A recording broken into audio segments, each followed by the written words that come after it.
Professor Johnson, I understand that you suffered a stroke while in the process of writing your book, The Right Questions. Could you tell us what effect this experience had on your thoughts? I wasn't very far along with the book at all when I had this stroke. In fact, I was thinking of abandoning the project and returning the advance. After I had this stroke, it was harder to write.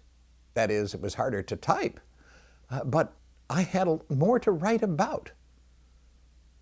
And then, soon after that, came the 9/11 terrorist attack, and I had still more to write about. So the two catastrophes, the first catastrophe, the stroke, and the second, the terrorist attack, framed the book.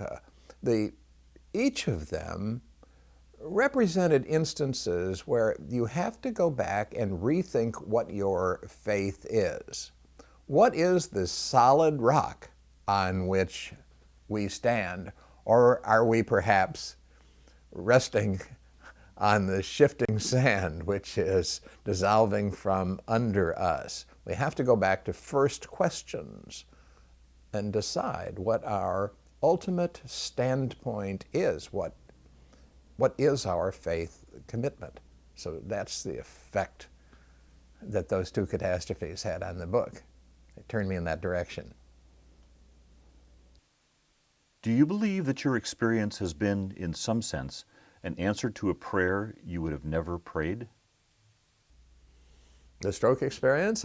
Well, I have told a little joke. I became fascinated with the book of Job in the hospital, not because I wanted to complain about why did this happen to me, why do bad things happen to good people, if I am a good person, but on the contrary, I sort of thought, well, I could imagine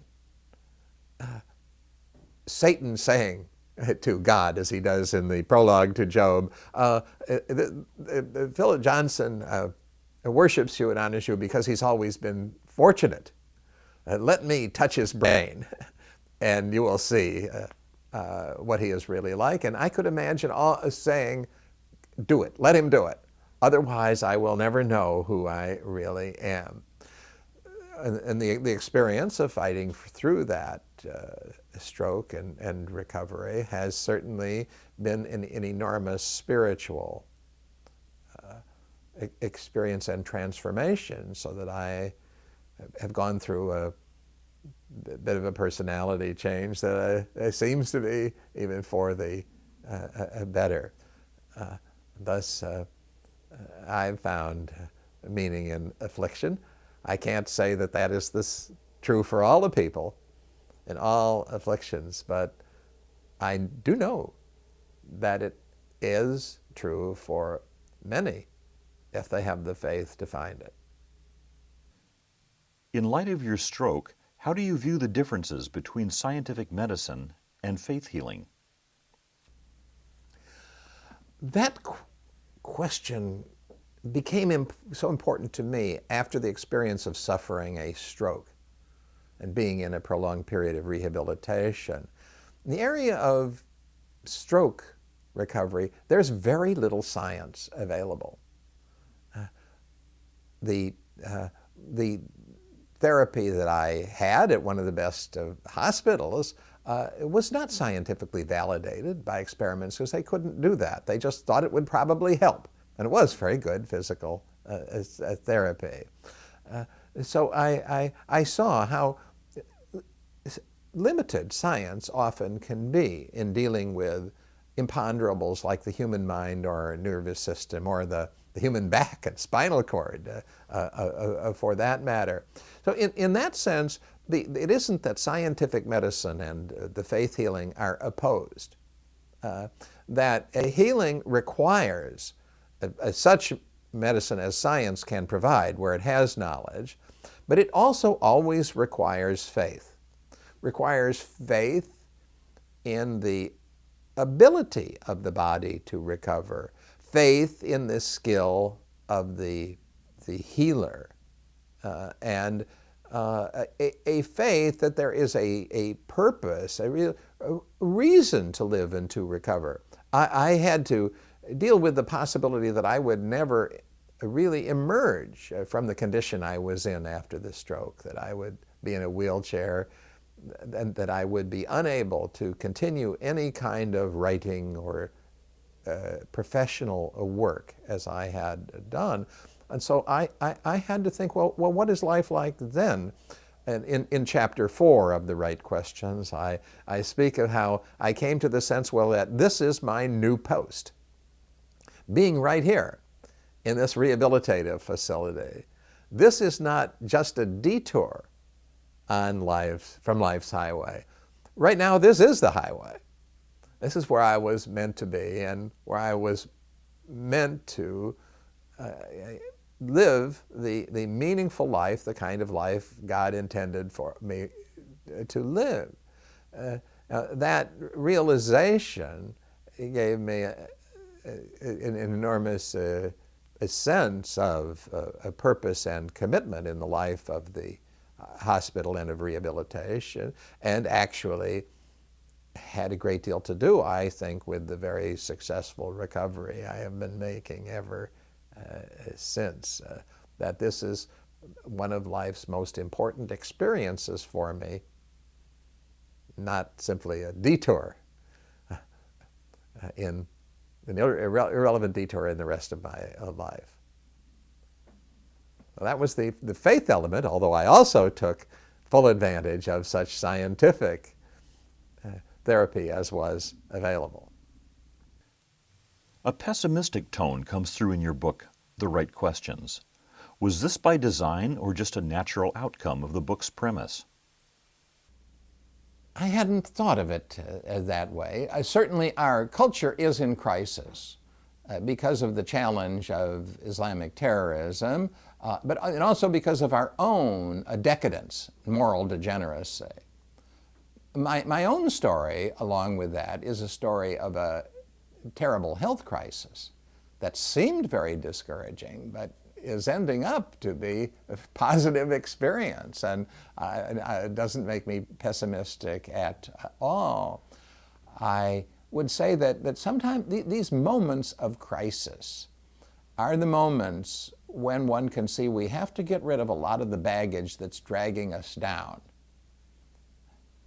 And if we do that and substitute good ideas that have been with us all along, on which we can build to reconstruct the good society that we once had, we can really find a positive experience in crisis.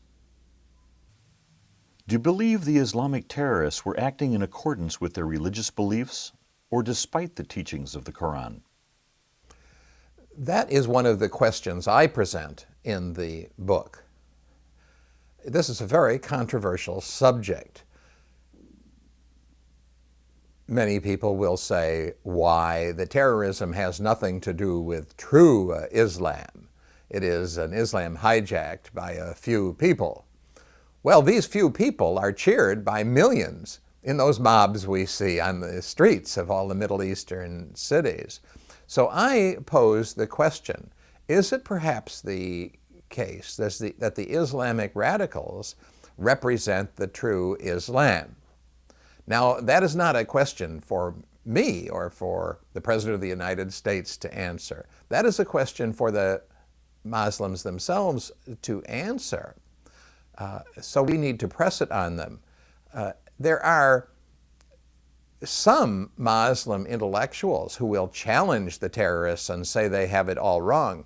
But these are all, or almost all, refugees in hiding in free countries like Britain or the United States. You don't find such intellectuals speaking publicly in the Middle East for the very good reason that they get murdered. The Islamic rulers will not protect them.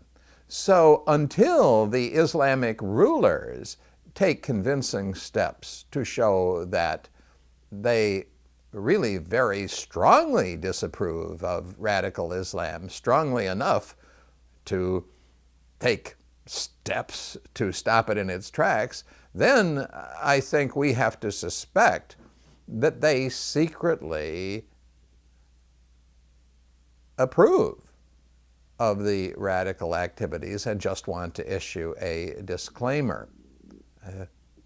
But until they do something really convincing, I would have to say that it appears that the terrorists represent the Muslim faith as it is understood by many, many millions around the globe. Were the Crusades consistent with the teachings of Jesus?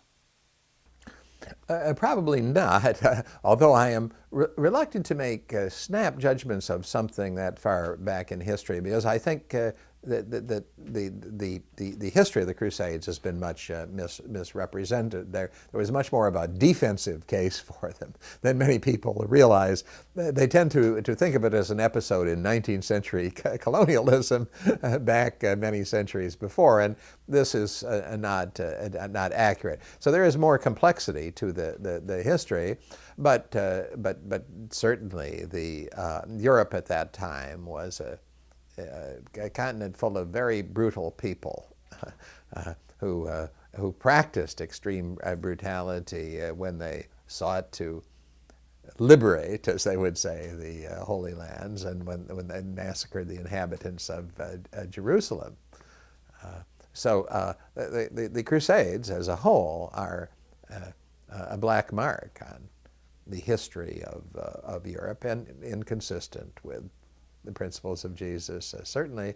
On the other hand, as with all wars, we have to be very careful to understand all sides of the equation before thinking we know exactly what happened and what partial justification there may have been for it. Were Hitler's actions consistent with Darwin's preservation of favored races and philosophical naturalism in general? Hitler's actions were consistent with the German interpretation of Darwinism, which was that it was about the clash of races for domination of the earth. We know that Darwinian philosophy was extremely prevalent and studied in the army circles in the Germany of World War I, and then that Hitler himself was influenced by the same kind of thinking, that we had the clash of races that were opposed to each other, and then that resulted in the extinction of one and the domination by the other. Likewise, the Eastern Europe version of Darwinism, and picked up by the communists, was that it was the clash of social classes or economic classes, and that one class had to dominate by exterminating or subjugating the other.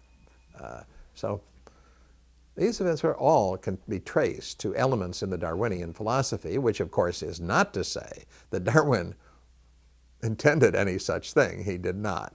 But his philosophy had very wide-ranging consequences that I'm sure he never intended. What, in your opinion, is to prevent the United States from becoming the next communist USSR or Nazi Germany? Well, we still have functioning legal institutions, a functioning democracy, although it's become highly corrupted by special interests and money. And we still have relative prosperity. We're not in the kind of depression or defeat in war that brought Hitler and Lenin to power. If we have a catastrophe economically, for example, a defeat in war, then something like that very much could happen. The only real barrier to it, I think, is to maintain our historic faith intact to see us through a crisis. If we don't have that faith intact, then as institutions begin to crumble, people will look for a new faith. And that is when the murderous demagogue has his opportunity. That's exactly how Hitler and Lenin and Mao came to power. As a Christian yourself, how would you advise the Christian church to begin asking the right questions? The church needs to do some educating, particularly of its young people. The church in the United States is still largely living in a bygone era when the government of the United States and its public schools were Christian friendly. Now we are in an era where those schools and the universities and the public agencies that educate the public, from the National Academy of Sciences on down, are taking a fervently materialist stand. Whether or not they mention religion, they are teaching a doctrine that implies that nature is all there is, and nature is made of matter, so there's no place for God. And then these schools are teaching a morality which is alien to Christianity and hostile to it. The only true moral value, according to modernist educators, is tolerance. And that means tolerance for every kind of deviant conduct, tolerance for everything except the intolerant, which usually means the Christians. They even regard the Muslims as considerably more acceptable than the Christians, in spite of the terrorism, because the Muslims fit into their stereotype of multicultural diversity. They are victims, even if they are doing the victimizing, whereas the Christians are the oppressors, even if they are being oppressed all over the globe. So the churches need to understand what's going on, to wake up and smell the coffee, if you like, and begin educating their young people to understand this situation and to prepare themselves to do something about it. Otherwise, they will risk a gradual extinction. What steps would you advise others to take in asking the right questions in public forums? It isn't that difficult. They have to inform themselves realistically of what is going on and summon the courage to speak up, even if they face disapproval. I begin with the evolution story. To illustrate this, we have agencies of government constantly implying that matter is all there is, that God is out of the picture morally as well as scientifically, and they aren't called on this because the newspapers generally back this stance themselves. That's what you would be getting from the elite press and the television networks, and especially the public broadcasting system. So the Christians have to analyze these things and say, what is being said here?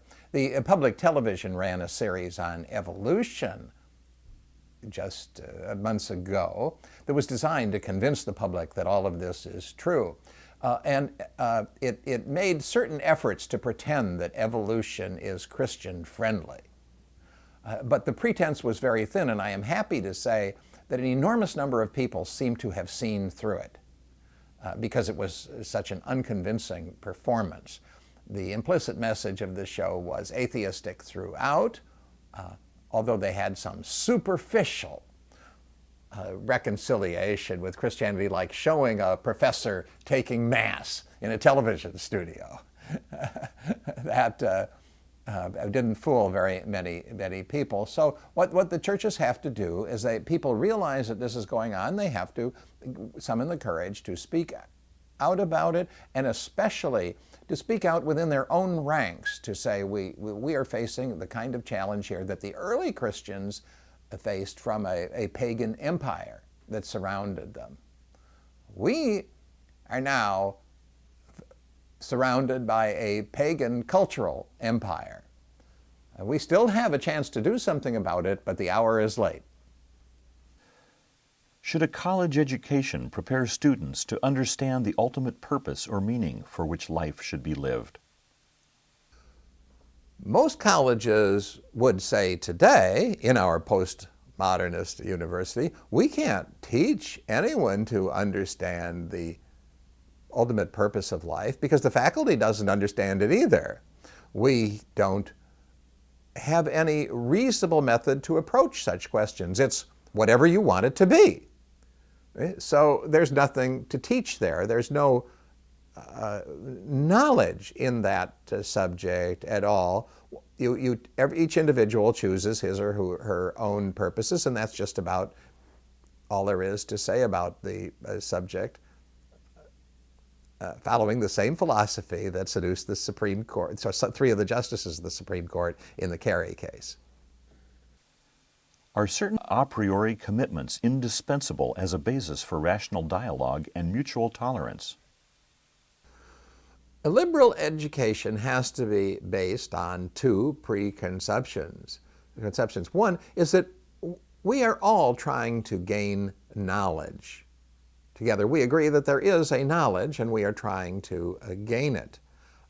And the second preconception is that we respect the integrity of each individual mind in striving to arrive at that truth, and so we decide disputes by reason and not by force.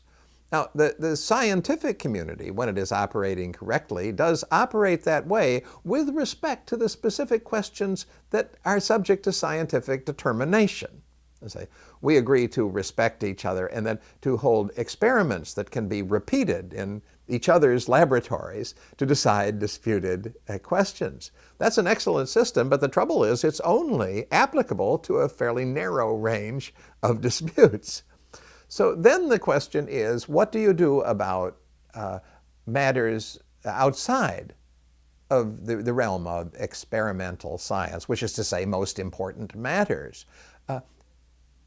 If there is a knowledge to be gained there from reading the great classics of the past, from reading the Bible and the Divine Comedy, the works of literature through the ages and philosophy, you see, well, then we can approach that in a liberal spirit, searching for the correct knowledge. But if in fact there is no knowledge about questions of value, questions of how to live life, questions of what literature or paintings are the best, and that's just a matter of whatever you happen to like, then disagreements can only be resolved by the use of power. That is the postmodernist university, and in it you begin to get a decay of liberal education as we see. Our great universities have prestige in specialized subjects, but they don't offer a liberal education anymore. And they are areas of the greatest intolerance in society rather than tolerance. What is the ultimate premise, the beginning point, on which logic should proceed?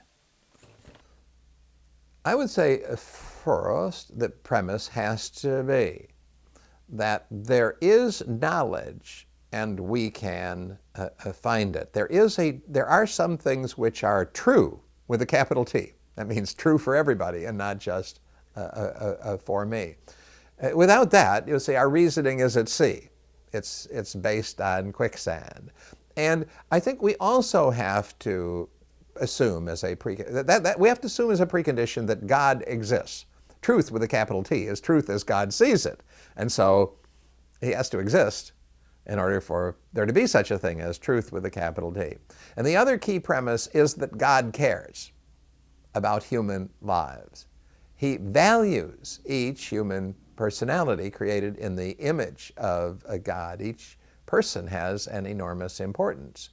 Those two principles, that God exists and knows truth, and God cares about us and how we live and what we do, are the preconditions to every other kind of thinking. Once we throw them out, We think we're just getting rid of a superstition, but in fact, we're undermining the possibility of knowledge of all kinds, and we're headed on a toboggan slide straight to the bottom pit of nihilism. What is the difference between science and scientism? The way science is defined by our textbook writers, there is no difference. Because scientism is the philosophy that says that knowledge comes only from science. If you use that word, most of the leading professors will deny that they believe in scientism. But then when your back is turned, they will use the term science as a substitute for a scientism. And what they mean is that everything that naturalistic philosophy requires, or everything that the powerful scientific community wants you to believe. In any event, it is the only source of, science is the only source of knowledge. That doctrine is scientism per se. And everything outside of science is simply subjective belief or imagination. Few people will admit straight out to believing that, but it is a doctrine that is taught implicitly throughout our universities. Darwin explained the survival of the fittest, not the arrival of the fittest, which must, according to philosophical materialists, be attributed to pure chance. Is pure chance a scientific explanation or a lack of one? It has been wisely said that chance is the materialist's god of the gaps. It is just a filler standing in for we don't know. No one has observed the information creating mutations that would have to exist if Darwinism were true. So it's held as a philosophy, not as a scientifically observable or a testable theory. Is science more in conflict with theism or atheism? Science is in conflict with atheism or materialism.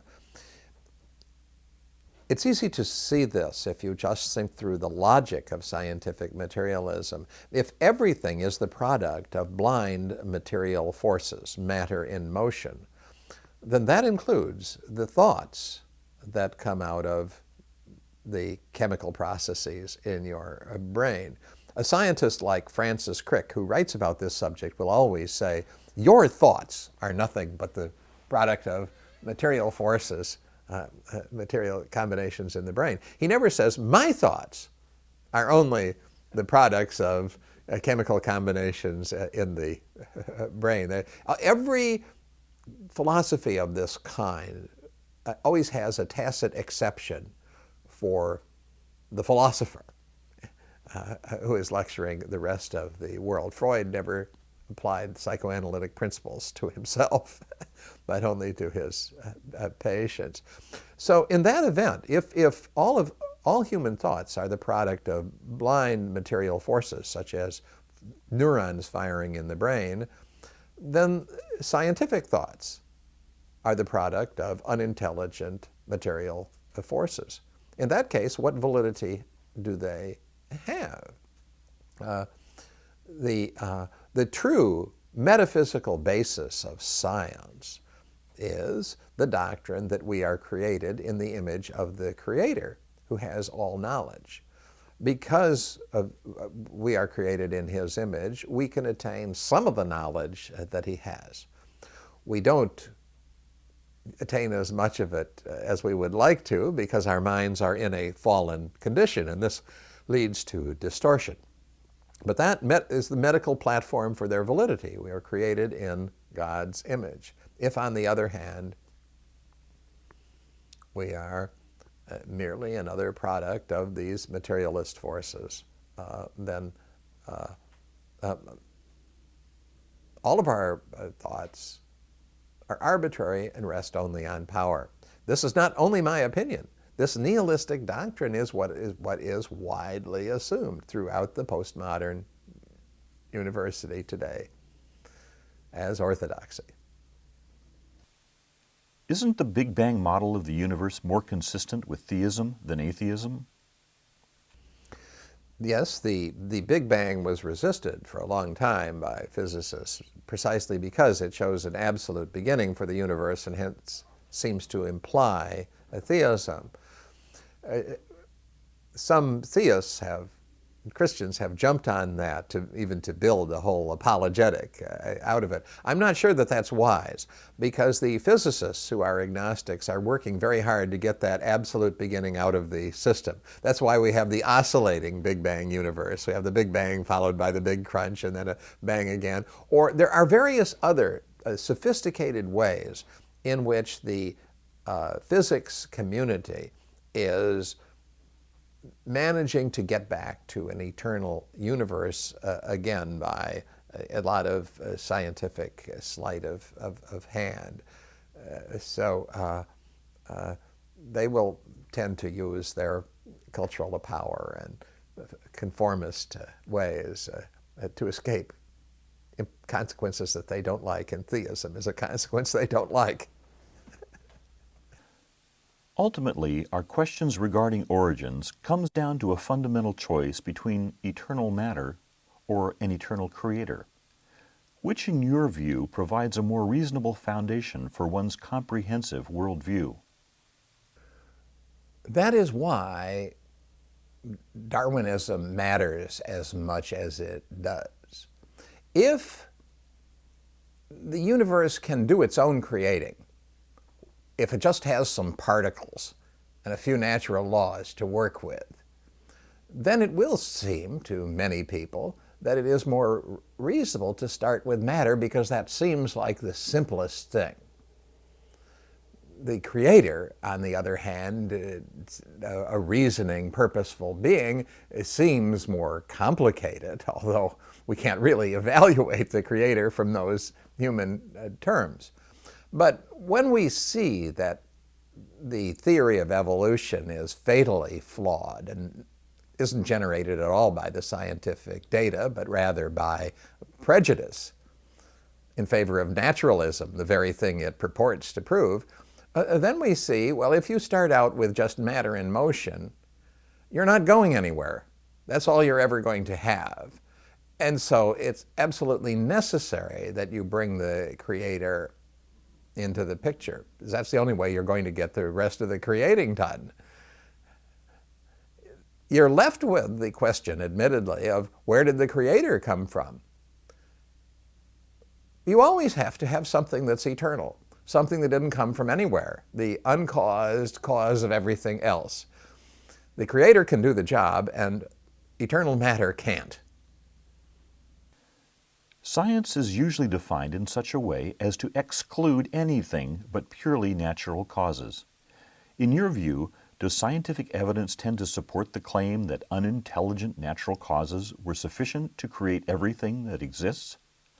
Or does it rather suggest that intelligent causes must have played a role in the origin of the universe and the origin of life? That is one of the most important right questions. We are not permitted to ask it because the propaganda agencies of science and government tell us that science is committed to naturalism by its nature, by definition, that because science can't study anything which is not natural, and that hence an unintelligent cause, intelligent causes in nature cannot exist. That which science cannot study cannot possibly be significant. That is the ideology, but it is false and, in fact, unscientific. We ought to look at the data. In Chapter 1 of The Right Questions, I show how President Clinton's announcement of the initial partial success of the Human Genome Project actually should have directed attention to the genome as a language. That the important thing about the DNA is not the chemical, It is the messages written in chemical letters. What President Clinton and Dr. Francis Collins, the scientific director of the Genome Project, called the instruction book or textbook, in which the recipe for life is inscribed. That may be an exaggeration. I'm not sure the DNA is as important as all of that, but whatever it is, it contains instructions for the making of proteins in the cell, which is certainly one of the basic life processes. And those instructions written in chemical letters are not the product of some chance arrangement of the letters or of some chemical law that causes them to be in that order. It's the same as with a book that you read, let us say a cookbook or a telephone book. If the arrangement of the letters was directed by the chemical laws that describe the combining of ink and paper, then we wouldn't have any cookbooks or telephone books, because the books couldn't contain any more information than is already present in the laws. The very making of the information presupposes that some intelligence is involved. So if the intelligence isn't perceptible in nature, then it must be working from outside nature. But we are told that we must assume, without thinking about it, that if the intelligence isn't directly observable in nature, then it must not exist. And that is bad thinking that prevents us from asking the right question. Most of your recent writings have involved the logical inference from scientific data to an intelligent designer. Do you ever make references to the God of the Bible? I now speak a great deal in churches, and I typically start with the prologue to the Gospel of John. This is the basic teaching of the Bible about creation. I urge people who are wanting to understand the creation and the battle between creation and evolution not to start with Genesis. Genesis is important in its way, and I get to Genesis in chapter 6 of the Right Questions, but don't start there. That gets you off into all kinds of detailed questions of chronology and scientific disputes that don't really need to be addressed at the beginning. Start with the prologue to the Gospel of John, which is where we find the teaching of the Bible about the meaning of creation. In the beginning was the Word, and the Word was with God, and the Word was God. We're already 2/3 of the way to the Trinity at that point. So we see that teaching, almost a summary of the whole gospel in those 14 verses. Now then we may ask, well, in the beginning was the Word. Is that really realistic? Is that true? Or is it just pious talk that makes you feel good? I always challenge people when I'm giving a sermon. I say, has anybody asked you before whether in the beginning was the Word is true? I mean, true, with a capital T. I bet they haven't. That's just the kind of thing we say, like we sing a hymn. But I know that throughout the scientific world and the university world that I have lived my life in, the world of the great universities, a quite different creation principle is assumed. I've written this out as a kind of parody of the Gospel of John to make the point so you won't forget it. My parody says, in the beginning were the particles, the bits of matter that physicists study, and the particles somehow became complex living stuff. That's the theory of evolution, in brief. And the stuff imagined God. Now, see, here's where God enters the picture, not at the very beginning. First, there's evolution, and the stuff imagines God. Man created God, not God created man. The stuff imagined God, but then discovered evolution. When the stuff, that's human beings, discovers evolution through science, then they realize that God is a phantasm of their own imagination, and they put God away. And pretty soon they put God's morality away. So that is, I think, those 14 verses are perhaps the heart of the Bible, the most important thing there. And then if we decide, and we look at the evidence, as I have, I look at it in all of my books and in chapter 1 of The Right Questions, and we see that the evidence of science actually points to the principle that in the beginning was the Word. In the beginning was the intelligence that wrote those messages in chemical letters. Then we may ask, why have the supposedly wisest men of our society taught and convinced the whole culture that it's false, that the truth is false? Well, if we want to ask that question, what went wrong? We can do no better than to turn to the first chapter of Romans 1:20 to be precise, where we are told that God's invisible attributes, His creative power and purpose, have always been visible in the things that were created, but men did not choose to see it because they did not want to recognize Him as God. They preferred a God of their own creation. That's the basis of idolatry, is that a God that we have made or imagined is a God that we can control. And thus the theory of evolution can be seen as the latest fashion in idols. And it is a God we can control as we take up genetic engineering and decide to undo God's creation and make a better one of our own choosing. So Romans 1:20 is certainly one of my greatest favorites as explaining truthfully the basic human situation.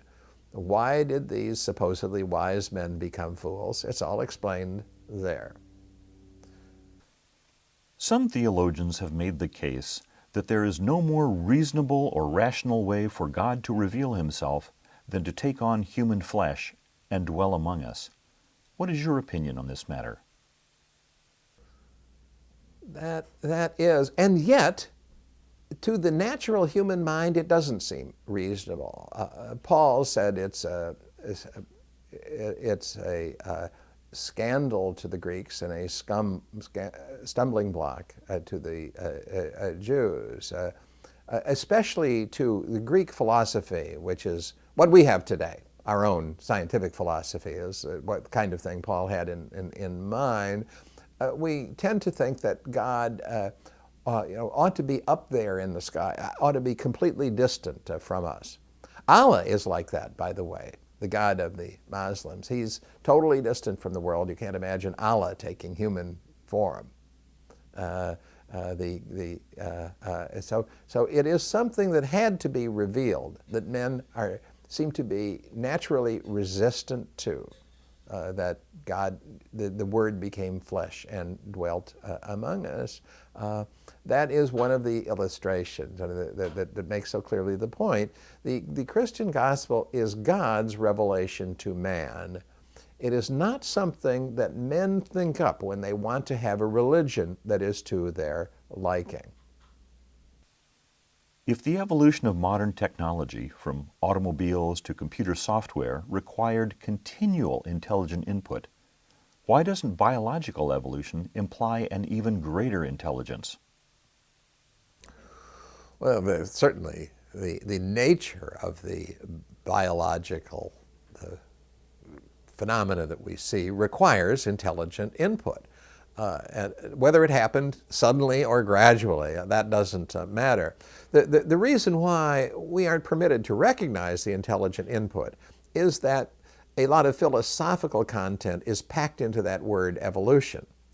So that evolution doesn't just mean a gradual development, it means a gradual development without a guiding intelligence to supply the information. So the intelligence is excluded by definition. You can view evolution. I always like to use the example of automobiles that Professor Berra had used in Berra's Blunder, but I also like to use the example of Beethoven's 9 symphonies.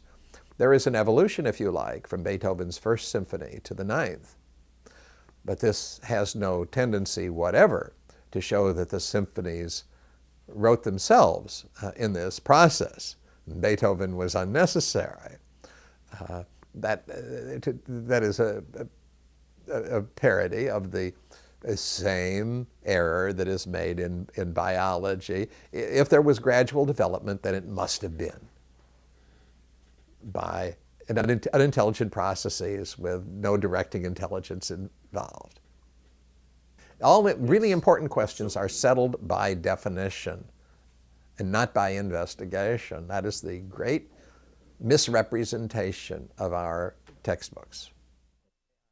See, it wouldn't be so bad if they just said, well, this is our assumption. We assume that God is out of the picture and nature did its own creating, and we don't reason about that. We just assume it. Then you could fight that and argue that. They try to, the writers of the textbooks and the leading professors of biology try to keep that concealed so that they can get away with pretending that their assumptions are the product of impartial investigation, which of course they are not.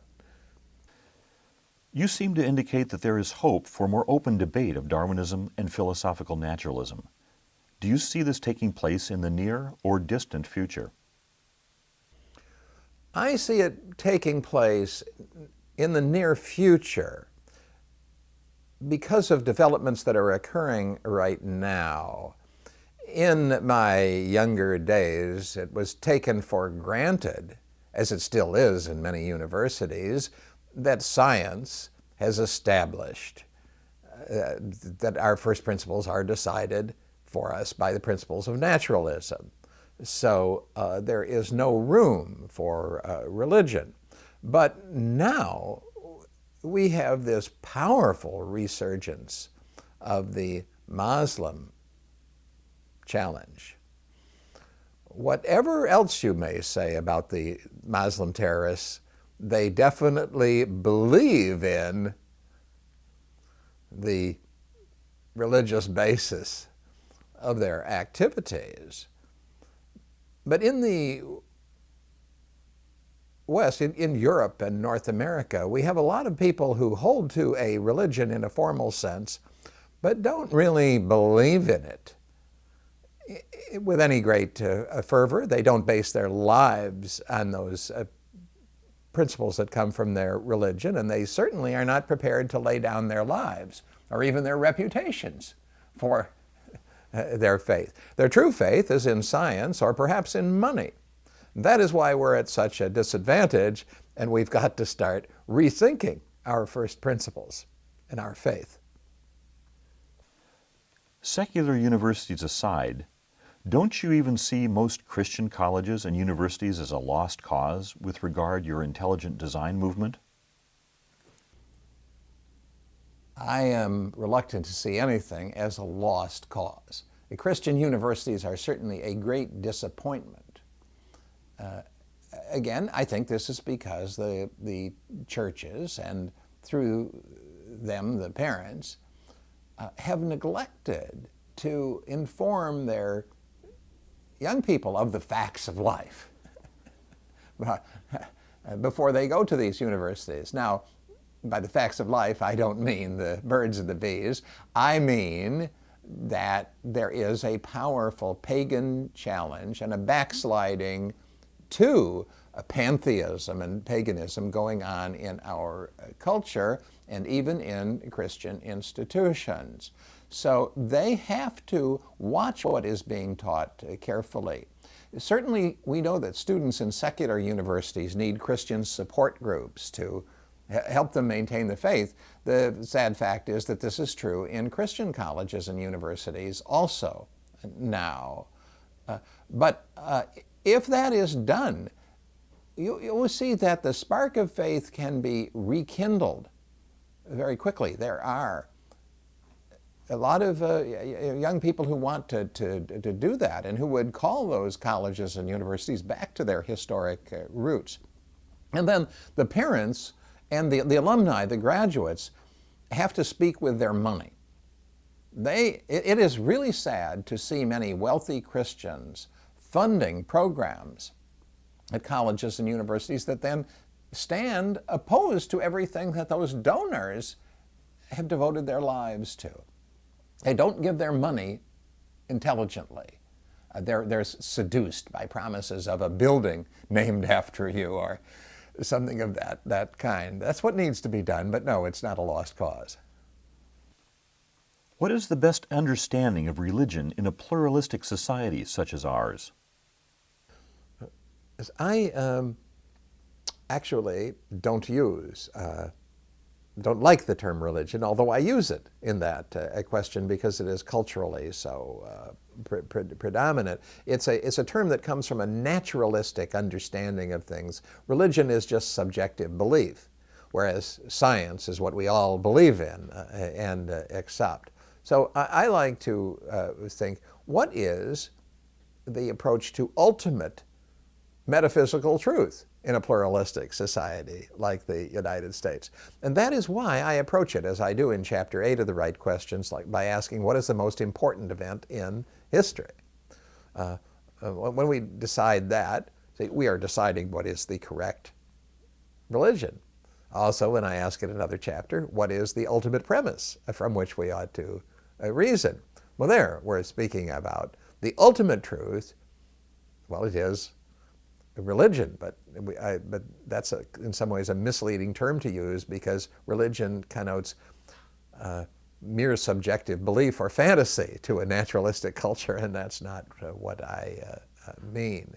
So in a pluralistic society, we nonetheless have to decide what is true and what is false. When the mandarins of our culture say, well, there cannot be any truth about God, any religious truth, because science has given us all the truth that we need. See, they're deciding that question of ultimate purpose and the most important event in history and all of those questions without allowing us really to think about what's true. So we have to decide what is true, even if it's uncomfortable to do it. We see in our pluralistic nation now that we are going to have to fight and argue out that question of ultimate truth, even if it causes a certain amount of disruption, because not doing that is causing an enormous amount of disruption right now. The terrorists and fanatics are going to follow their own creed, even if it's false, and we have to be prepared to address those questions. So the error that question is pointing to is in thinking that because we're a pluralistic nation, we should forget all about truth. That's wrong. Is it better for public school students to be exposed to the teachings of Moses, Jesus, Mohammed, and others, or is it better that they remain ignorant of the world's major religions?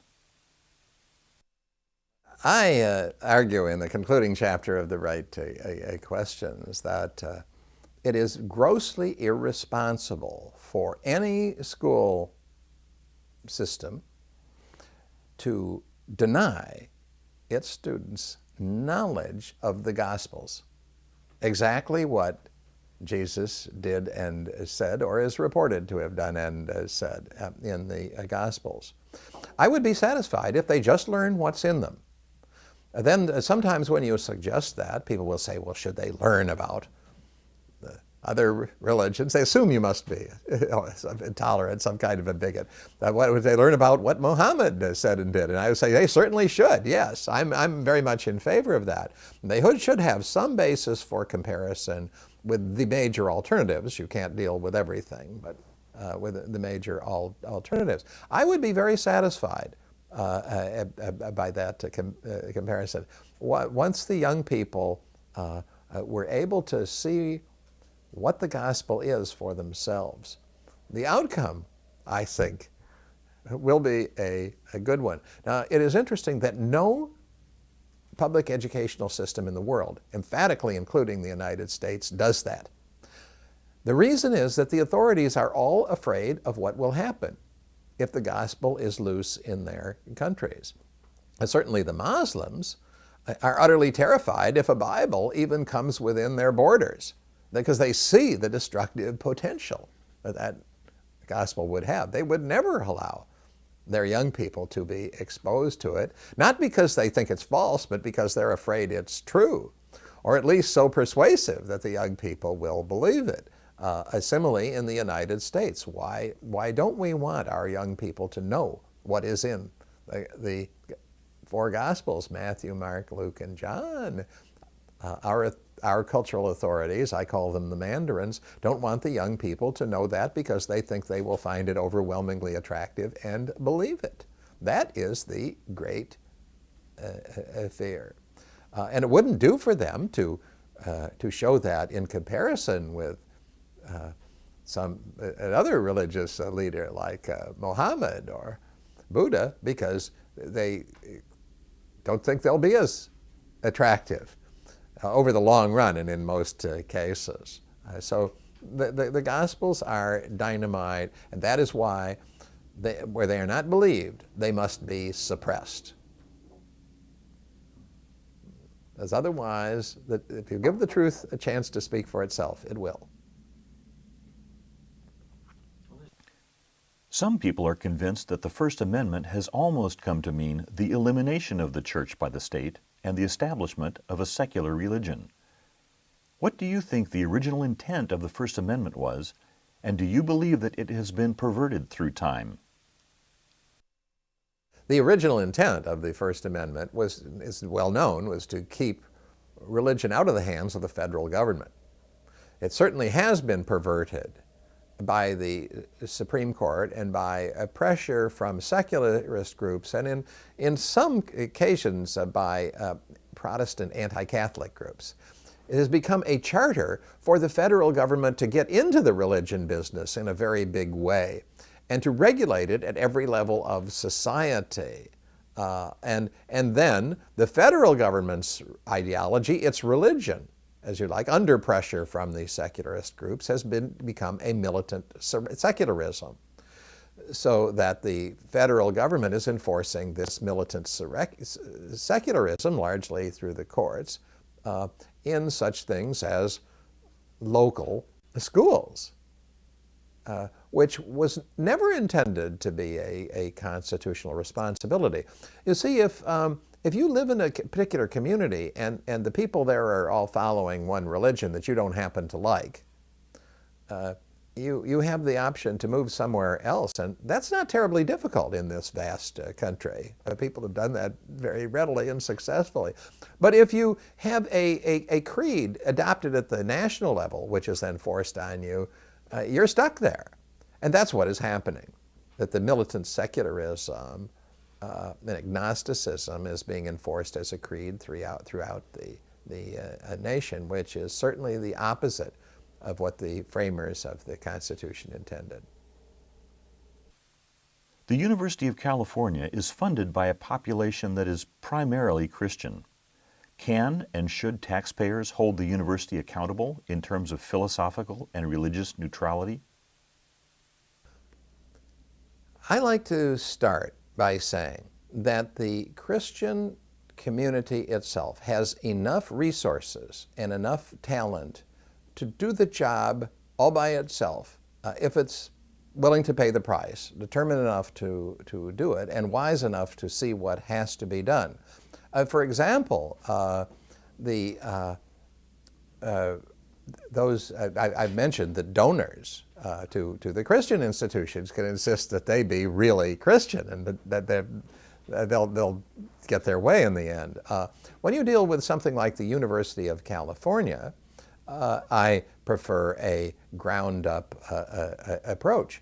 Make sure that you prepare the young people before they go to college for what's going to be there. You provide support through private organizations while you're there. And you can actually teach the young people what is wrong with the Darwinian theory of evolution, for example, no matter what they're doing in the public high schools or in the state university. If the students come in knowing that the classic examples of Darwinian evolution in their textbooks are all misrepresentations or wild exaggerations of limited evidence, then they can bring that up in class and embarrass the professors if they don't know it. You can work from the ground up. You know, the left-wing nihilistic professors in the universities now started out as student rebels. They rose up through the system. So I don't like for the Christian world to think that, well, the only way we can get somewhere to prevail is through the political system. I don't mind doing that. We're citizens too, and we can take action in some cases through the political system. But basically, we can do the job with our own resources if they're wisely enough used, and if we appeal as strongly to the imaginations of the young people within our own community, then they can have a great heroic work to do in straightening out the misunderstandings of the world. So let's do everything we can do with our own resources, and that'll probably be more effective than getting some law passed by Congress. Is there a sound philosophical or religious basis for freedom?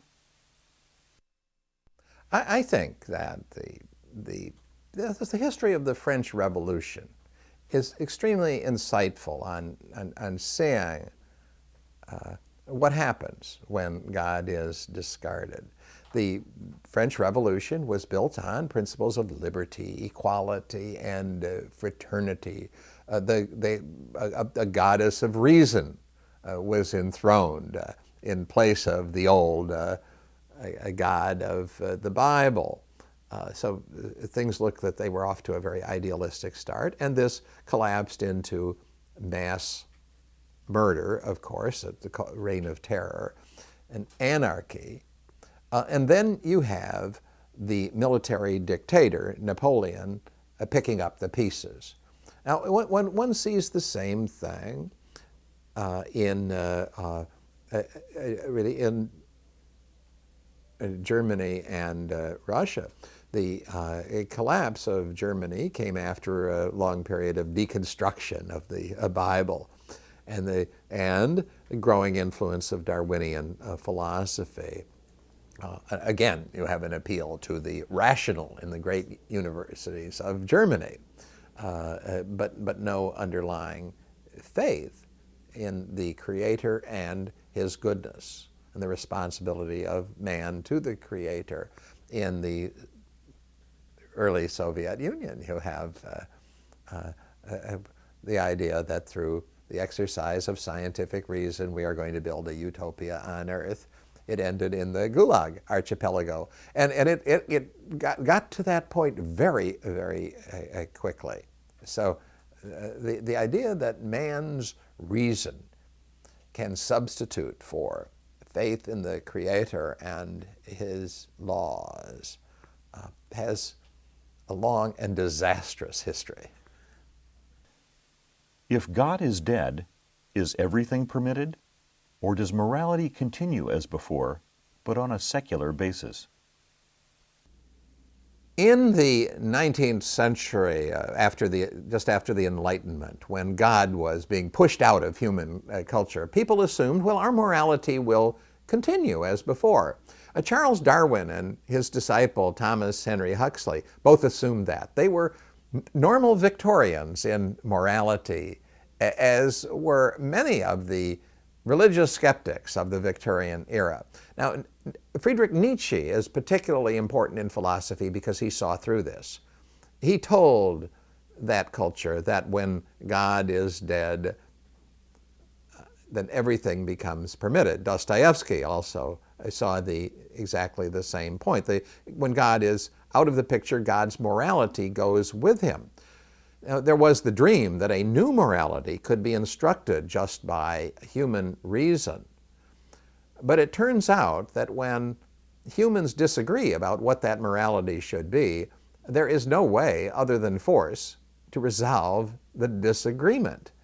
So the natural tendency is for the culture's morality to dissolve into nihilism.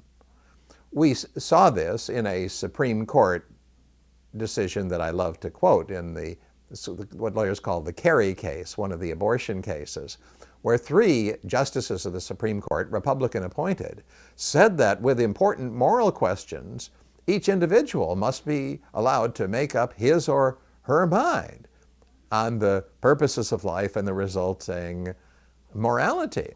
Now, taken at face value, that statement would seem to authorize assassination or even mass murder.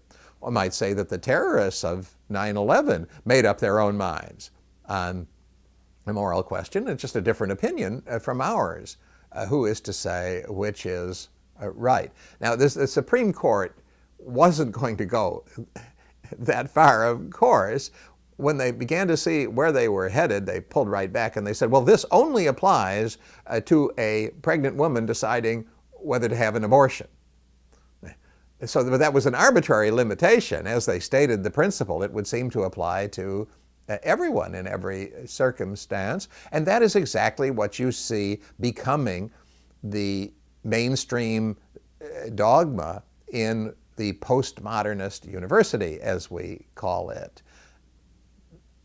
Because modernism taught us that knowledge that is valid for everyone, as opposed to mere belief, which is valid only for the individual, comes only from science. There's no knowledge outside of science. And the whole topic of morality is outside of science. Science does not discover or dictate a morality. It knows nothing of morality. So therefore there must be no morality. Or that is to say, whatever morality you have is just of your own invention. You may choose to follow a particular moral code, just as somebody else may choose to follow a different one. So that is the sense in which we say, when God is dead, everything is permitted. Now, that does not mean that you will in fact be allowed to do whatever you want to, because more powerful people may decide that the morality they have chosen prevents you from doing it. It's just what it means is that there is no way other than force to resolve disputes about what the correct morality is. What is the basis for tolerance, and what, if anything, should be its limits? The true basis for tolerance is that principle of self-respect that comes from the gospel command, that we love our neighbor like ourselves. We understand that our neighbor is another person entitled to the same dignity and respect as ourselves.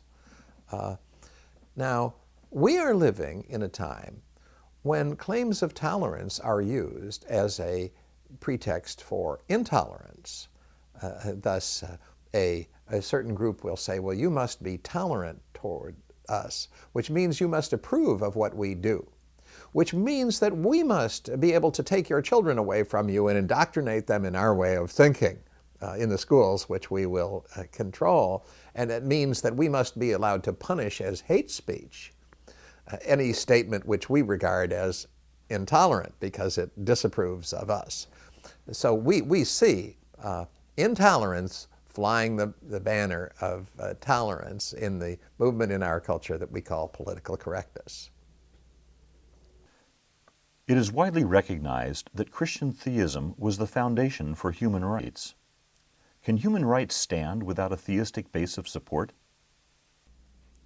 I was fascinated while drafting Chapter 7 of the Right Questions to run across an article in a very left-wing journal about how international human rights as a philosophy grew out of Christianity. This article was by an author who is by no means friendly to Christianity. But he said it is the notion that we are all in Christ first. He quotes Paul's epistle to the Galatians to that effect, that gave rise to the idea that we have rights just as human beings, because our identity as created in God's image is prior to our status as citizens of a particular commonwealth. But then he says we have to discard that because Christianity is just a limited religion. And it can't be true. And so then he goes on to say, and now we don't know what the basis for human rights could possibly be. That it's just simply a dogma. Now, I took that up because I have noticed how this degeneration is actually occurring in the international community. If you look at the international human rights organizations, they have become politicized. And the tools of the policy of pressure groups or nations that get a hold of them, they are highly selective in the human rights that they will enforce. They get taken over by agendas like radical feminism, for example, and they no longer have a generally accepted basis beyond that goes beyond power politics. So here we had an observer of the topic of human rights who is coming from an ideological position, quite the opposite of my own, who is observing the same thing. I said the talk of human rights has been shrill and dogmatic. On what basis, for example, do you speak up for human rights in Muslim countries? There's no Muslim doctrine of human rights. And if you don't have any concern about human rights in Muslim countries, then what happens when you raise human rights questions in the United Nations, for example, against the behavior of authorities in the United States or Britain? Well, clearly what you're doing is you're carrying out the foreign policy objectives of some Mideastern governments. You don't have that universally accepted basis for international human rights that allowed the idea to get started. So there's a lot more at stake in the question of whether God is alive or dead than most people realize in our culture of poorly educated intellectuals. What are the religious roots of equal rights for women? How are these rights seen in different cultures? Well, that's why they say the idea of equal rights for women is something that is used as a club in the politics of Western nations, of the Christian or formerly Christian nations. That's where we hear about all the complaints being made. So that you will have on international human rights panels represent countries like Iran or Iraq or other brutal dictatorships. And they will be voting for human rights resolutions to criticize the United States or Britain. And that's why we have this it's a highly selective human rights ideology that isn't based on its original religious foundation anymore, so it becomes based on power politics. There was a thought at one time that it would be based on universally accepted principles of reason. That is the Enlightenment philosophy that was going to replace Christianity. But that just has crumbled now. No one believes in those universal principles of reason anymore. So the alternative has become the power politics or the fads of the moment. And if we are not able to recover the original religious or metaphysical foundation for those rights, then they will just simply continue to wither away as a reality and become merely the tools of dictators. Those who believe most fervently that might is right will use human rights rhetoric to attack their enemies, usually the democracies. And it works very successfully to undermine the democracies, because that's where they actually allow these rights. So you can have the political foreign taking up questions, and Alexander Solzhenitsyn said it brilliantly in his 1978 commencement address at Harvard University, which I also described in Chapter 7, where he said, when a government earnestly seeks to root out terrorism, it is immediately accused by a chorus of voices of violating the terrorists' civil rights. And that is exactly what has been happening in the post-9/11 world. Our postmodernist intellectuals, as well as the governments representing the terrorists themselves, can't see anything but the civil rights of the terrorists being violated. That is our degeneracy. What do you consider to be life's ultimate question? The concluding chapter of my book is devoted to the ultimate question. That question is, what is the most important event in human history?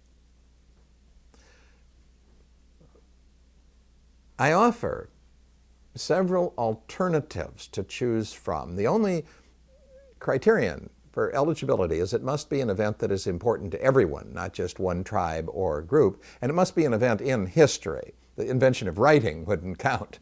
That's prehistory. So the first alternative is the incarnation of God in Jesus Christ. If Jesus is who he said he was and who the Christian church has maintained him to be, then that is clearly the winner. That is the most important event in human history. As an alternative, I suggest the receipt of the Koran by Muhammad and his delivery of it to the world. That's the second choice. If Muhammad is who he claimed to be, and the Koran is indeed the direct word of God, then that's the most important event in the history of the world, and we'd all better take notice of it to escape the wrath of Allah in the next world and the wrath of Allah's followers in this world. The third event I suggest as the most important event in history is the invention of modern science by Galileo, Newton, and Darwin. Now, this event is tacitly treated throughout our educational and cultural world as the most important event in human history because it is said it redeemed us from superstition, that is, Christianity, and substituted a naturalistic philosophy in which humans pursue their own project of self-improvement through scientific discovery and social programs of one sort or another. So that is the most important event in human history. If the preconceptions of the naturalistic worldview are true, and in fact there is no God, or God is impossibly distant, and Jesus was not who he claimed to be. The fourth choice I offer is the founding of the American Republic and its Constitution. Now, this is not an event of importance only to one tribe or nation, in fact, because ever since the founding of the Constitution, America has been a beacon to the whole world. Vast waves of immigrants have come to this country from other continents to get the liberty and opportunity which they could not have at home. Even Islamic radicals want to emigrate to the United States, if for no other reason than to take flight lessons to pilot hijacked airliners, an opportunity that they would never have in their own countries. So this is not a mere local event of local importance. That is why I offer it as an alternative. And yet, I don't think in the end it qualifies. A mere set of legal principles and social principles, however attractive, cannot be the most important event in the history of the world. Such an event must teach us something about the ultimate purposes for which life should be lived and our ultimate destiny as human beings. Christianity teaches that. Islam teaches that. Scientific materialism teaches it in its own way. Our ultimate destiny is to dissolve into the matter from which we came and to know existence no more. And then if that's true, we should recognize it and get on with the job of building up this world through scientific technology. People would not have thought that this was a question we needed to answer, what is the most important event in history. But now, because of the Islamic challenge, and because of the fact that our own culture seems to be imploding from its own internal contradictions and degeneracy. I think it's a question that comes to the front of the agenda.